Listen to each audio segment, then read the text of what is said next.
Бугарите во устав станаа темен облак над реалните проблеми во Македонија. Годинава власта како да имаше само една цел, а заборави на се друго, па Европа ни испрати порака дека сме катастрофални со правосудството, корупцијата, владењето на правото, темелните вредности на Европската Унија.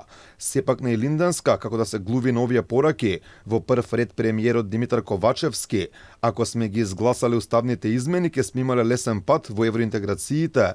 Дури беше и самоуверен дека ќе имало 118 пратеници кои ќе гласале за. До крајот на овој собраниски мандат има уште скоро година дена. Нема 80 ки проложи некогаш да се деси. Јас велам дека 118 ки има. Спротивно на пораките од сите кредибилни фактори, власта остана сигурна на ставот дека само бугарите во уставот ќе значат непречен пат кон Европската Унија. Дури сами си ја прогласија минатава година за многу успешна на дипломатски план, иако Македонија доби најлош извештај од Европската комисија последниве години. Имавме една многу успешна година со успешен скрининг верификуван од сите, од Европската комисија, од државите членки и од сите. Сепак розовиот свет на власта го рушат оние со кои Македонија треба да преговара за членство во Европската Унија. Еден од примерите е холандскиот амбасадор во земјава, Дирк Јанкоп. Се е заглавено поради недостатокот на имплементација, корупцијата и непотизмот.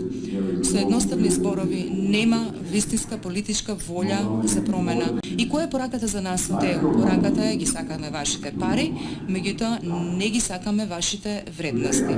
Од Бугарија пак не стигнуваат пораки дека уставните измени не се нивниот последен услов кон државава, а последна ни ги кажа шефицата на бугарската дипломатија и идна премиерка Марија Габриел. Не са само конституционните промени, а и договор за добросъседство и двата протокола. Ние имаме три взаимосвързани инструмента, които са част от така наречения компромис от юли 2022. Функционерите од власта си мислат на својот буџет. Например, првиот вице-премиер имал службен автомобил, па не му требал негов, бидејќи ќе му паднела цената. Нема логика за политичар, министер, кој што се служи со службено возило, нели, да инвестира во приватно возило во 4 години. Губи во вредност. Ќе си купите возило 10.000 евра, да речеме, и после 4 години тоа кошта 3.000 евра. Која е логиката, економската логика? Затоа што всушност ви имате службено возило кое што го користите малтене 24 часа. Државата доби директор кој не знае што работи. Метрологијата е наука за мерењето. Метрологијата нема врска со временска прогноза, во која што и ја очигледно да ви кажам, до пред некое време грешев, мислев дека е наука за времето. Премиерот пак го покажа своето познавање на странските јазици. Не само на домаќини давате вино или на гости. Како сте? Добро ме нашол.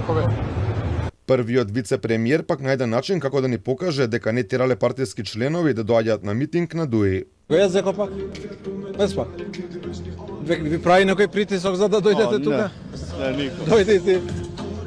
Тебе ти прави некој притисок да дојдеш тука? Мислам, абсурдно е ова, стварно. Ние немаме администрација, државната администрација е многу мала. Колку и да е тешка состојбата во државата, тоа не беше причина премиерот малку да не запее.